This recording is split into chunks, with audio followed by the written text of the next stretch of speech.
everybody, my name is Rachel and welcome to my weekly wrap-up of June 28th, 2015. This is going to be a casual weekly wrap-up because I just don't feel like filming today, honestly. You ever have that day where you know you need to film, you have time to film, you need to film something, and you just don't feel like doing it? That is me this Sunday morning, and I'm sorry about that, but I've been filming a lot of stuff recently and I need a down day.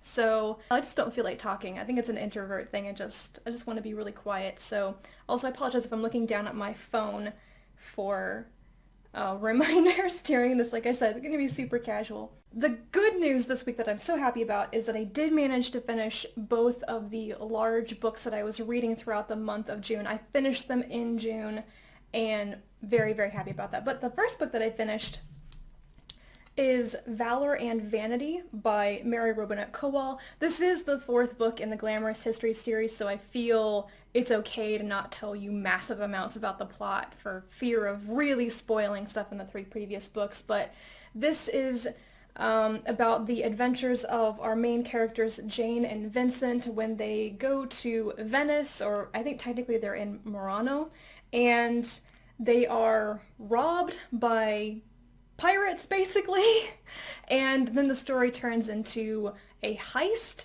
as they attempt to get their property and their money back. I liked the idea of this book. I liked the plot. I liked the whole heist thing, but and I still really like the relationship between Jane and Vincent. This marriage between these characters has got to be just real. I keep saying this for every book that I'm talking about. It's the highlight of the books for me.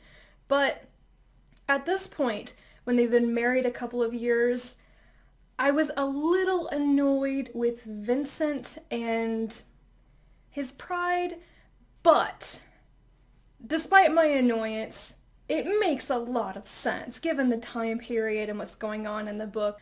That didn't detract from the book all that much. All of these books are fun, light stories with a really great marriage at the heart of each story. It's highly enjoyable. And I do recommend the series. I keep saying this, of course, but if you like the first book or you can get past the first book and some of its weaknesses, the rest of the series I think just keeps getting better. Next, I finished my audiobook for this week, which is Gulp, Adventures on the Alimentary Canal by Roach, which is her book about, the alimentary canal, the mouth, the throat, the stomach, the digestive process. Casual. And in Mary Roach style, it's not like she is scientifically, biologically describing all the stuff inside your body. She does explain how certain things work, but she really uses the parts of the body to jump off and discuss other facts, trivia, interesting tidbits from history. So, for example, when they're talking about digestion and like the stomach, she talks about a scientist named Beaumont and his experiments on a young man named St. Martin, which I'd actually heard about, very famous experiments, but that's kind of these historical things about how we got to where we are with our knowledge of how it all works. I like this one. I think this is probably one of the best books by Mary Roach that I have listened to. I haven't read the physical books, but I've listened to all of them. And I like her humor. I like the subject matter, and if you think this might be disgusting, it's not nearly as disgusting as I thought it would be.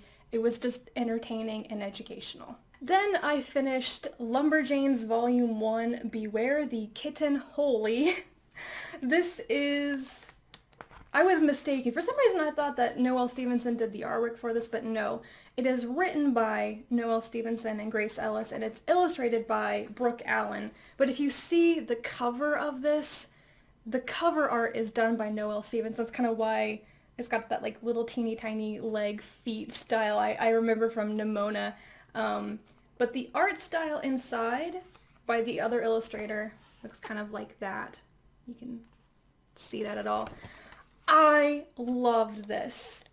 It's about a group of friends at basically it's kind of like a Girl Scouts camp, and they keep running off when they shouldn't and getting involved in adventures and there are a bunch of three-eyed animals, and it's kind of supernatural, and they're trying to find something when they're told this cryptic message about beware the kitten holy. And it's about friendship and having your friends and going on adventures. I really liked this. I kind of wonder if people who really like Rat Queens would like this. I didn't really care for Rat Queens that much, but I loved this. It's sweet and friendly, and I liked it. And my favorite character is Joe, the tall one. But also, art-wise, it's so colorful. It's bold and colorful, and there's this feeling of movement and action in it. I liked it so much. I was smiling through the entire thing. The second volume comes out in October, and I'm gonna put it on pre-order. I'm officially going to buy all the trades in this series. I'm really, really happy that I bought this. And it got me thinking also about how all the comics and graphic novels I've been reading, like almost all of them are 100% created by men. You know, I like Jeff Lemire's stuff, don't get me wrong, but I don't know of any other really well-known comic artist or comic writer that's a woman that they exist, but I just don't have a name that comes to mind. And I think I'll do a little bit of research about female creators, because it would just be really cool to support, you know, writers and artists in a pretty male-dominated field, basically. The next book that I finished was Dune by Frank Herbert, which I read as part of Paul's Dune and June read-along over on his channel, and I loved rereading this book. It was a really fun read-along. I had a lot of fun talking to Paul and Jane and some other people about it, and I highly recommend this. I'm going to have another video up talking in more detail about what I liked and didn't like about rereading this book as an adult, which will probably be up pretty soon, Monday or Tuesday. And the short version, if you don't actually care about like a 6-minute video about this book, is it's really good. Read it. It's a great classic science fiction book, and I think everybody should read it. The last book that I finished this week that I've been reading throughout the entire month is Dhalgren by Samuel R. Delany. I will film a longer video about this, talking about it, which you'll know if I did it today because I'll be wearing the same shirt. Short version is this is a strange, classic, almost cult classic science fictional book, which is more about like the exploration of the mind and society than about technology. And for all that it is strange and it has some weird bits in it, has some really lots of really awkward, de-eroticized sex in it, which I didn't enjoy reading. And for all that, it really doesn't seem to make sense as a whole. I still gave this 3 out of 5 stars, which is a pretty good rating when you go by Goodreads' actual meaning of the stars, because I appreciated what Delany was doing, and I was really surprised at how much I liked the writing. The writing was top-notch. I'm not going to say that the writing is beautiful. I don't think it was intended to be beautiful. It was intended to be precisely the way it is. I'll talk more about that in my video. So I did enjoy that part of it. I'll talk more about it later, but this is a very fascinating, absorbing book that doesn't make sense.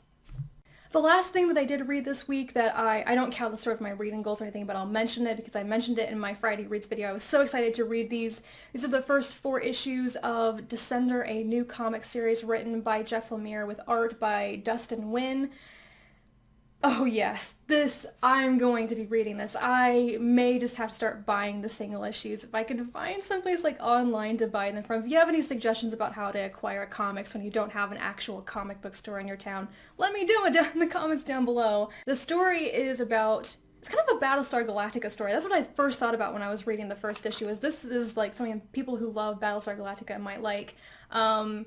Far future world, or like a system of like 9 planets with different species, and they have advanced robotics, and then one day there is kind of a robot apocalypse and some sort of robot sentience attacks all the planets, and then you fast forward 10 years when robotics has kind of been outlawed, and there's been a lot of backlash against robots. Robots are being like hunted down and killed, and then this one boy robot, Tim 21, wakes up on a mining colony 10 years later after there's been an accident in the mining colony that killed everybody. He reconnects to the network and people go off to find him because for some reason he has something to do, some connection with the robot sentients that attacked everybody. This was so good. I really like the writing. The last thing that I read that Jeff Lemire wrote